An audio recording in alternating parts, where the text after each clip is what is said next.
Hello parents, I am Anita Patel from Vaishnavi tuition classes. આજનો topic, શું તમારું બાળક હોમવર્ક કરતી વખતે વારંવાર ડિસ્ટ્રેક્ટ થાય છે?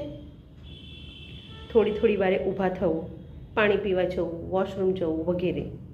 તેના ઘણા કારણો હોઈ શકે છે.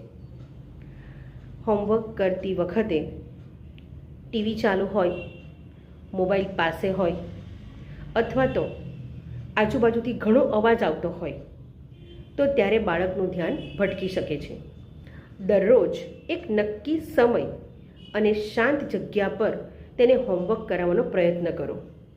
આ નાની આદત બાળકના અભ્યાસમાં મોટો ફેરફાર લાવી શકે છે. Thank you for watching. તમારા બાળકને હોમવર્ક કરતી વખતે સૌથી વધુ કઈ મુશ્કેલી પડે છે કમેન્ટમાં જરૂરથી જણાવજો.